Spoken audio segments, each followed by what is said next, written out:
Hello aspirants, welcome to my YouTube channel Online Learning with Riju। তো তোমরা অনেকেই question করেছো যে স্যার আমরা কিভাবে এই ইংলিশের ক্লার্কশিপে যে 30 মার্কস থাকছে পার্ট 1-এ সেখানে ইংলিশটা কিভাবে আমরা প্রিপেয়ার করব। তো দেখো, ইংলিশ প্রিপারেশনের জন্য যেটা দরকার হচ্ছে সেটা হচ্ছে basic understanding of functional grammar. Basic understanding of functional grammar বলতে আমি কি বোঝাই সেটা দেখো। একটা গ্রামার, তোমরা যে কোনো একটা গ্রামার বই পিকে দে সরকার হতে পারে, অশোক কুমার চ্যাটার্জির হতে পারে, যারা ইংলিশ ভার্সানে, তোমরা অ্যাংলো বেঙ্গলি ভার্সানে যারা বই পড়ো, মানে তোমার ইংরেজি গ্রামারটা বোঝানো থাকবে বাংলা ভাষাতে, সেই টাইপের বুকস কিন্তু তোমরা পড়ো যার ইংলিশ অনেক দুর্বল। তো তোমাদেরকে আমি আমার যা প্রেফারেন্স সেটা বলছি। পিকে দে সরকার অবশ্যই আমার প্রেফারেন্স বুক, আর অশোক কুমার চ্যাটার্জির একটা a guide to English grammar এই টাইপের একটা বই আছে, ঠিক আছে? সেটা তোমরা মাধ্যমিক লেভেলের তুলতে পারো, মাধ্যমিক লেভেলের বই। তো আর পরবর্তী ক্ষেত্রে অ্যাডভান্স লেভেলের জন্য যারা প্রিপারেশন অলরেডি ফাংশনাল গ্রামার ভালোভাবে হয়ে গেছে, প্র্যাকটিসের প্রচুর দরকার, তাদের জন্য এসপি বক্সি বা নিতু ম্যাডামের একটা বই আছে এসএসসির জন্য, সেই নিতু ম্যাডামের বইটাও কিন্তু খুব ভালো। তো এই বইগুলা তোমাদের বলে দিলাম যে এই বইগুলা খুব গুরুত্বপূর্ণ যদি ভালো মার্কস তুলতে হয়। এবার প্রিপারেশান তোমরা কিভাবে স্টাডি করবে, ফার্স্ট ফেজটা কেমন থাকবে, যার ধরো বেসিক মানে রিডিং পড়তে পারো, ফাংশনাল গ্রামার সম্বন্ধে খুব একটা নলেজ নেই।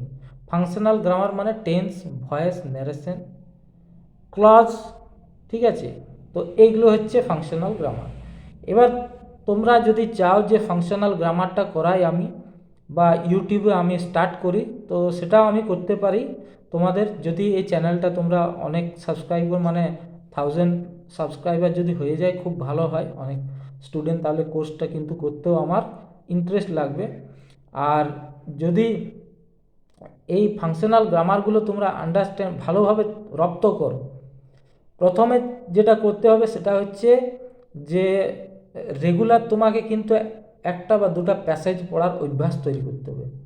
এটা করলে কি হয়, আমরা যখন বিভিন্ন টাইপ অফ আমরা যখন কোনো একটা প্যাসেজ পড়ি, আনসেন প্যাসেজে ধরো, সেই প্যাসেজ পড়ার পর কম্প্রিহেনশনের একটা সুবিধা হচ্ছে যে আমরা ডিফারেন্ট টাইপস অফ সেন্টেন্স দেখতে পাই, বিভিন্ন ধরনের স্ট্রাকচার দেখতে পাই।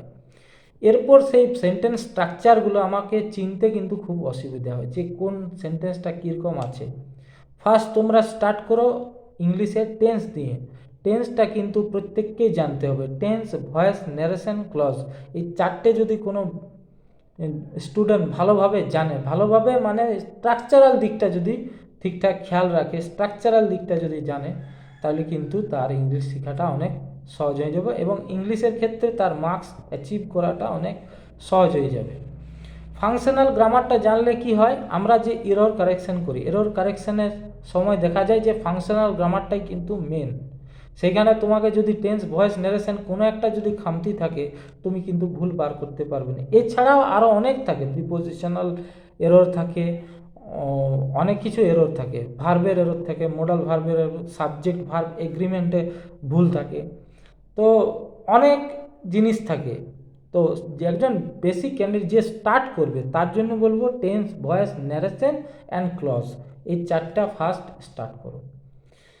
এইগুলো যখন হয়ে যাবে, যার এই জিনিসগুলো হয়ে যাবে, তার জন্য দরকার ভোকাবুলারি। তারপরে ভোকাবুলারিতে কি করবে, যে শিওর শর্ট কমন কোয়েশ্চেন যাতে স্যার আমরা কোয়েশ্চেন যেমন পাই, তো তাদের জন্য বলবো ভোকাবুলারিতে ইডিয়মস আছে, ওয়ান ওয়ার্ড সাবস্টিটিউশন আছে, আর সিনোনিমস, অ্যান্টোনিমস কিন্তু কেউ বলতে পারবে না। কিন্তু আমরা যদি একটা certain level of preparation complete করে ফেলি, ধরো সাপোজ 1 ইয়ার, তো সেক্ষেত্রে ওয়ান ওয়ার্ড সাবস্টিটিউশন বলো, ইডিয়মস বলো, বা অ্যাপ্রোপ্রিয়েট প্রিপোজিশন বলো, অ্যাপ্রোপ্রিয়েট প্রিপোজিশনটা তো অনেক লেংদি জিনিস এবং একটা ছন্দের মাধ্যমে এটা কিন্তু মনে রাখতে হয়, এটা মুখস্থ করা ছাড়া উপায় নেই, ঠিক আছে? তো যে কথাটা বলছি যে গ্রামারটা ভালোভাবে শেখো। গ্রামার কী কী শিখবে, টেন্স, ভয়েস, ন্যারেশন। এখন আপাতত 1 মাস তোমাদের এখন পরীক্ষাকে এখন দেরি আছে, পরীক্ষা হওয়ার এখন ডেট কিছু বলেনি বা পিএসসি থেকেও কিছু জানা যায়নি। তো আমি আশা করছি ভোটের পরেই হবে, লোকসভা ভোটের আগে কিন্তু মানে ক্লার্কশিপ পরীক্ষা হওয়ার চান্স কম আছে। ঠিক আছে, জানুয়ারিতে আর 1-2 দিনের মধ্যে চলে আসছে। তো ঠিক আছে, সেই হিসাবে আমি বলবো যে তোমরা এখন টাইম পাচ্ছ সেহেতু ফাংশনাল গ্রামার মানে tense, voice, narration and clause এগুলো কিন্তু ভালোভাবে রপ্ত করো। তারপরে যে বললাম যে ভোকাবুলারির অংশতে তোমরা অ্যাপ্রোপ্রিয়েট প্রিপোজিশন, তোমরা one word substitution, idioms, idioms থাকবে এবং সিনো অ্যান্টো। তো এই দুটো কিন্তু আলাদাভাবে করার দরকার আছে। সেগুলো কিন্তু আমরা পেপার বা কম্প্রিহেনশনের মাধ্যমে অনেক কিছু শিখতে পারবো। তো এটাই বলার ছিল। এসপি বক্সি, অনেকে জিজ্ঞেস করবে যে এসপি বক্সি স্যার বইটা বললেন না। এসপি বক্সির বইটা অ্যাডভান্স লেভেলের বুক, যদিও সেটা এসএসসির, কিন্তু আমি বলছি সেটা এসপি বক্সির বইটা থেকে যে কোশ্চেনগুলো আছে এক একটা লেসেনের শেষে, সেই কোশ্চেনগুলো করতে গেলে একজন স্টুডেন্টকে অনেকটা জানতে হয়। আমি নিজে ওই বইটা কমপ্লিট করেছি, কিন্তু ওই বইটা কমপ্লিট করার জন্য অনেক বেশি নলেজ দরকার, আর যেটা তোমার কিন্তু নেই। আর তোমাকে সেটা করতে হবে বেসিক গ্রামার দিয়ে। তো নিজের ওপর ভরসা রাখবে যে আমি একটু একটু করে শিখব এক একটা পার্ট। ধরো টেন্সেরই যা পার্ট আছে, ফার্স্ট প্রেজেন্ট টেন্সের স্ট্রাকচারটা প্রথমে মাথার মধ্যে রাখবে যে কী গঠনে সেন্টেন্সটা হয়। এবং একটা টেন্সে যদি ইনডিফিনাইট বলি, তো ইনডিফিনাইটে ধরো একটা সেন্টেন্স আছে আই ইট রাইস, সিম্পল। তো এটার কোয়েশ্চেন, সেম সেন্টেন্সকে তোমরা একবার কোয়েশ্চেন বানাও, একবার নেগেটিভ সেন্টেন্স বানাও, একবার কোয়েশ্চেন মানে ইন্টারোগেটিভ সেন্টেন্স বানাও, নেগেটিভ সেন্টেন্স বানাও, ইত্যাদি বিভিন্ন টাইপের একটা সেন্টেন্স তৈরি করার চেষ্টা করো। ঠিক আছে, তো সেন্টেন্স স্ট্রাকচার যখন তোমরা বিভিন্ন তৈরি করতে শিখে যাবে, তখন কিন্তু তোমার হাতে একটা জোর চলে আসবে যে আমি নতুন একটা ভার্ব দিয়ে আরও একটা সেন্টেন্স তৈরি করি।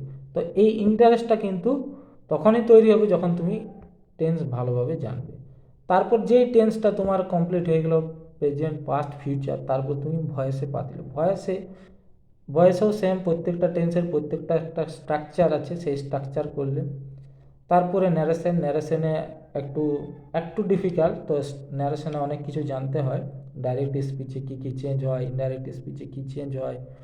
তো এইভাবে কিন্তু একটা লেভেল অফ প্রিপারেশন কিন্তু বিল্ড করতে হবে।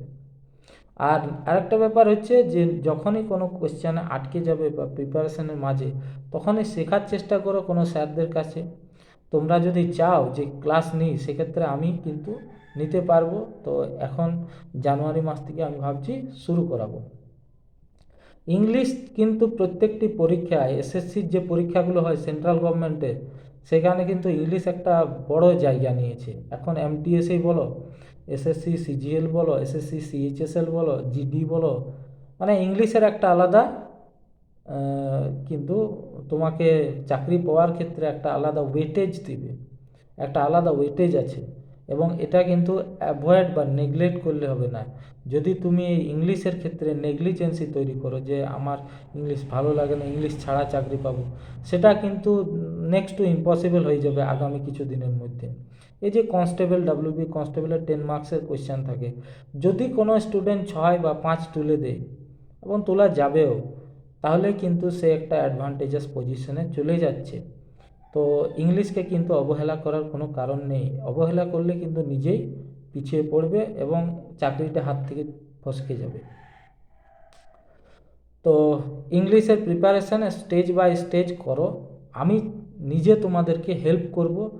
যদি একটা লিমিট অফ, মানে তোমাদের কাছে আমি একটা ডিমান্ডে বলতে পারো যে তোমরা কিন্তু সাবস্ক্রাইব করো, যারাই ভিডিও দেখছো তারা এটা সাবস্ক্রাইব করো, যে ফিউচারে তোমরা কিন্তু ক্লাসগুলো পাবে এবং বন্ধুদের কাছে শেয়ার করো। আমি কিন্তু নেক্সট তোমাদের সঙ্গে আমার হোয়াইট বোর্ডে কিন্তু করাবো, বোর্ড আছে সেখানে তোমাদের টেন্সটা ফার্স্টে স্টার্ট করব ইন স্ট্রাকচারাল ফর্ম। তোমাদের ফার্স্টে স্ট্রাকচারটা দেখাবো যে কেমন স্ট্রাকচারে হয়, তার সাথে 3টে বা 4টে সেন্টেন্স দেবো। সেই সেন্টেন্সগুলো তোমাদের হোমওয়ার্ক হিসাবে করতে হবে যে এখান থেকে আমি আলাদা আলাদা কীভাবে নতুন নতুন সেন্টেন্স গঠন করব। তারপরে যেটা ভার্বের যে 3টে লাইন হয়, যেটা কনজুগেশন অফ ভার্ব নামে একটা চ্যাপ্টার আছে গ্রামারে, কনজুগেশন অফ ভার্ব। তো সেই কনজুগেশনে ভার্বে তোমরা এখন আপাতত তোমরা কিছু ভার্বের মোটামুটি 100টার মতো ভার্বের একটা সেট তৈরি করো, যে ডু, ডিড, ডান এই টাইপের যে 3টে লাইন আছে সেটা করো। তাছাড়া কিন্তু টেন্স করা সম্ভব হবে না সেগুলো, কারণ পারফেক্ট টেন্সের 3rd লাইন লাগবে, পাস্ট ইনডিফিনাইটের 2nd লাইনটা কাজে লাগবে। তো এই জিনিসগুলো তোমার ভয়েসের ক্ষেত্রে অবশ্যই ভার্বের 3rd লাইন কাজে লাগবে। তো এই জিনিসগুলো তোমাদেরকে কিন্তু আগের থেকে একটু রেডি রাখো, তোমাদের ক্লাস আমি নেব। তোমরা কমেন্ট সেকশনে জানাও, 100 জন হয়ে গেলে তো অবশ্যই আমি করাবো। Thank you for watching.